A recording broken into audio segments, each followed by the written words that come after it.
Olá, meus queridos, graça e paz. Você sabe que todos os judeus, eles andavam dentro de um pacto, que esse pacto foi mudado na morte de Cristo. E até então, ninguém foi chamado de cristão por andar em preceitos da lei. Então por aí você já vê um grande engano dentro do sistema religioso que se diz ser cristão. Como que pessoas que seguem o velho mandamento, que seguem preceitos fracos e pobres, como que essa pessoa pode dizer que é cristão? Porque, meus queridos, nós vemos que os discípulos foram chamados pela primeira vez de cristão. Por quê? Porque eles seguiam uma nova doutrina, né? Porque eles seguiam um novo preceito, porque eles andavam nos caminhos de Cristo, nos ensinos de Cristo. E não porque andavam segundo a lei de Moisés. Por quê? Se eles fossem andar segundo a lei de Moisés, jamais eles seriam chamados de cristão. Essa é a realidade. Então nós vamos falar um pouco sobre essa lei aí, que os líderes, de pés juntos, eles dizem que a lei não foi abolida. Jesus não aboliu a lei. Mas isso é falácia. Isso é falácia dos líderes que não querem abrir mão dos rudimentos, porque dentro dos rudimentos é que eles se dão bem. É dentro dos rudimentos fracos e pobres que eles conseguem manipular a massa. Olha só. Eu quero trazer um título para esse vídeo e vai ser esse: Vivendo em Obras Mortas. É isso que o sistema religioso faz. Vivendo em obras mortas. As obras, elas são inúteis. E eu vou usar aqui, no mínimo, 4 traduções diferentes para mostrar isso para os irmãos. Aqueles ainda que não chegaram no entendimento do Evangelho do Cristo. Olha como está escrito. O mandamento anterior, que é a lei, é abrogado. O que é abrogado? Que não tem mais validade, que foi cancelado, que foi abolido. Ou seja, foi cancelado. Por quê? Por causa da sua fraqueza e inutilidade, pois a lei nunca aperfeiçoou coisa alguma, e desta sorte é introduzida uma melhor esperança pela qual chegamos a Deus. Está lá em Hebreus, capítulo 7, o verso 18 e 19, na versão contemporânea, Bíblia Vida. Agora, uma segunda tradução. Portanto, por um lado se revoga a anterior aliança, por causa da sua fraqueza e inutilidade, pois a lei nunca aperfeiçoou coisa alguma, e por outro lado se introduz esperança superior, pela qual nos achegamos a Deus. Hebreus 7, 18 e 19, na versão atualizada, Bíblia Scofield. Outra tradução. Sim, o antigo sistema de sacerdócio baseado no parentesco foi cancelado porque não deu resultado. Era fraco e inútil para salvar o povo. Nunca tornou ninguém realmente justo para com Deus. Agora, porém, temos uma esperança muitíssimo melhor, pois Cristo nos torna aceitáveis a Deus e agora podemos aproximar-nos dele. Essa é a versão ampliada Bíblia Vida. Agora, outra tradução. Assim, a regra antiga foi anulada, porque era fraca e inútil, pois a lei de Moisés não podia fazer nada perfeito, mas agora apareceu uma esperança melhor. E por meio dela chegamos perto de Deus. Hebreus 7, 18 e 19, na versão linguagem de hoje, SBB. Bem, meus queridos, usei aqui algumas versões, no mínimo 4, né? Versões bíblicas, para que possamos ter um entendimento espiritual mais apurado de modo que tenhamos o mesmo modo de pensar. Filipenses capítulo 2, verso 2. O texto acima nos deixa claro que a lei foi cancelada com todos os seus ritos, cerimônias, simbologias, tradições, costumes, mandamentos e ordenanças. Tudo isso se acabou. Se acabou para dar lugar a uma nova e superior aliança, que o sistema religioso não deu lugar a essa superior aliança. Então, de modo que hoje o homem, o Filho de Deus, é justificado pela fé e não mais por obras da lei, que segundo os textos acima, já foi abolida. Então, é mister que tenhamos esse entendimento para que prossigamos para a perfeição, no nosso entendimento das coisas concernentes a Deus. Olha só, dizendo nova aliança, ele tornou antiquada a primeira. Hebreus capítulo 8, verso 13. Então acrescentou, aqui estou para fazer, ó Deus, a tua vontade. Tira o primeiro, o que é o primeiro? O primeiro pacto, para estabelecer o segundo, a nova aliança. Hebreus capítulo 10, verso 9. Então vemos em Hebreus 7,18 que o mandamento anterior, o primeiro mandamento, a lei, foi tirado e estabelecido uma superior aliança. Hebreus 8,9. Ou seja, o segundo, de modo que a lei já não prevalece nem as suas obras. Então, hoje se cumpriu uma profecia que estava no coração de Deus, mas que só valeria para esta nova aliança. Deus pôs no coração do profeta e então profetizou da parte do Senhor: o justo, pela sua fé, viverá. Abacuque, capítulo 2, verso 4. Então, isto era uma profecia e que na graça veio a se cumprir, com a confirmação do apóstolo Paulo, né? Que também pôs como fundamento para esta nova aliança: mas o meu justo viverá da fé. E se ele recuar, a minha alma não tem prazer nele. Hebreus capítulo 10 e o verso de número 38. Então, hoje, não se pode viver das obras da lei, nem fazê-las, pois aqueles que os fazem ficam debaixo de condenação e da maldição. Veja o que o apóstolo Paulo disse, que quem celebrar hoje a Páscoa será se ajuntado para a condenação.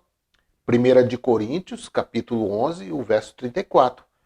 Pois Cristo, nossa Páscoa, foi sacrificado por nós. 1 de Coríntios 5, 7. E tudo já está consumado. João capítulo 19, verso 28. Então, se a lei nunca aperfeiçoou coisa alguma, Hebreus 7,19, seria pura burrice. Vou usar esse termo aqui acadêmico, né? Pura burrice. Viver hoje das obras da lei. E mesmo que seja pura burrice, ainda há quem viva. É claro, olhando para o sistema religioso de hoje, 99% vive debaixo de leis ainda. Leis deles, né? Porque a lei foi abolida.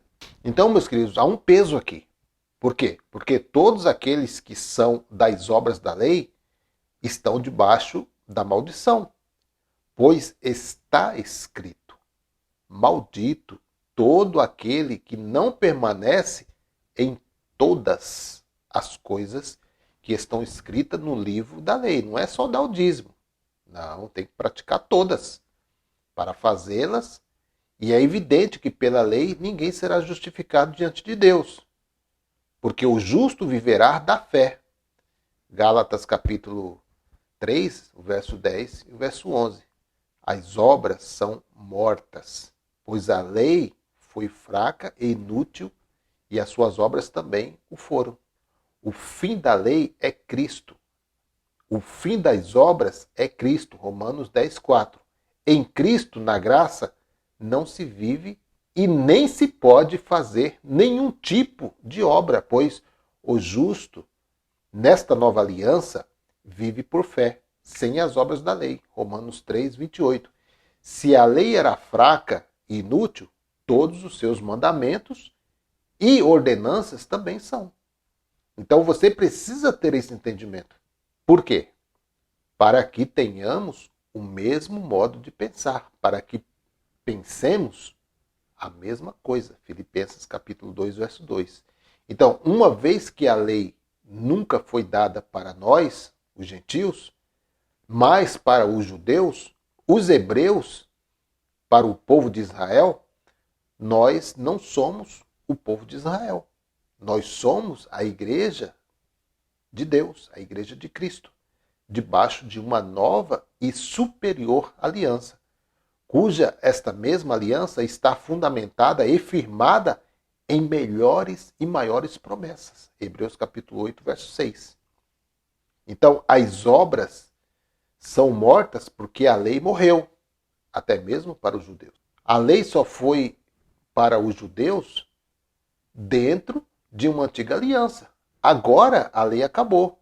Deu-se lugar a um novo pacto, estabelecido pelo sangue do Deus vivo, Cristo Jesus. Então, meus amados, hoje alguém diria, mas eu faço jejum e leio a Torá, porque eu sou judeu. E daí que você é judeu? Nesta nova aliança, não há mais judeu, nem grego, nem servo, nem livre, não há mais macho, nem fêmea. Então, meus queridos, meu caro amigo judaizante, o judeu, segundo a nova aliança, todos somos um em Cristo diante de Deus. Gálatas 3, verso 28. Aliás, não estamos tão preocupados assim com os judeus, pois Paulo nos disse, não quero, irmãos, que ignoreis este segredo, que o endurecimento veio em parte a Israel ou aos judeus, até que a plenitude dos gentios haja entrado, isto é, até que todos os gentios tenham recebido a graça e o apostolado. E assim todo Israel, ou seja, todos os judeus, será salvo. Assim que, quanto ao evangelho, o evangelho da graça, são inimigos por causa de vós, os gentios. Mas quanto à eleição, amados, por causa dos patriarcas, assim como vós, os gentios, também outrora fostes desobedientes a Deus. E agora, na graça, alcançaste misericórdia pela desobediência deles. Assim também estes, os judeus, agora, na graça, foram desobedientes, para igualmente alcançarem misericórdia a vós, os gentios. Demonstrada, pois, Deus encerrou a todos debaixo da desobediência, a fim de, para com todos, judeus e gentios, usar de misericórdia. Romanos capítulo 11 e o verso 25 ao verso 32. Então, meus queridos, não vivemos das obras, as obras mortas, né? Porque as boas obras, todo aquele que é um eleito do Senhor, todo aquele que é o filho do Deus Altíssimo, ele sempre vai praticar boas obras. Mas essas boas obras que foram de antemão estabelecidas pelo próprio Deus. Né? Então, ele de antemão já preparou boas obras para nós andar nela. Não para a salvação, mas porque somos salvos.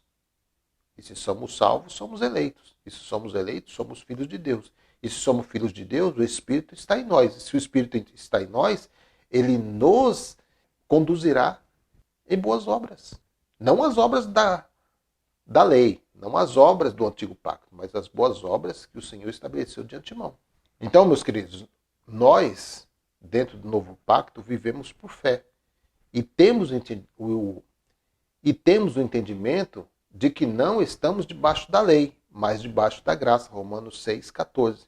Agora, pela fé, temos os olhos do entendimento iluminados, pelo Espírito Santo para enxergar e entender os mistérios. Aprove a Deus revelar-nos que outrora andávamos na ignorância do nosso entendimento. Hebreus capítulo 5, verso 13 diz assim: Ora, qualquer que se alimenta de leite é inexperiente na palavra da justiça, pois é criança. Verso 14. Mas o alimento sólido é para os adultos, os quais têm pela prática as faculdades exercitadas para discernir tanto bem como mal. Então, meus queridos, olha aí uma boa reflexão a respeito da lei antiga, da lei levítica, que foi abolida por Cristo. O fim da lei é Cristo. Romanos capítulo 10, verso 4. E Efésios capítulo 2, verso 15. No seu corpo ele aboliu a lei e seus mandamentos. Então, meus queridos, está bem explicado, né? Está bem resumido. Então, os irmãos desfrutem, acompanhem na Bíblia, né? Porque tudo que eu falei aqui foi Bíblia, não foi nada de mim, não foi nada do meu achismo. Nós não estamos aqui para falar do nosso achismo, nós estamos aqui para falar do Evangelho do Cristo. Então fica aí essa reflexão. Se os discípulos estivessem seguindo leis cerimoniais, eles seriam chamados de cristãos? Por que eles foram chamados de cristãos? Isso é uma boa pergunta, né? Então, meus queridos, fico por aqui. Graça e paz a todos. E até o próximo vídeo, se assim o Eterno nos permitir. Graça e paz.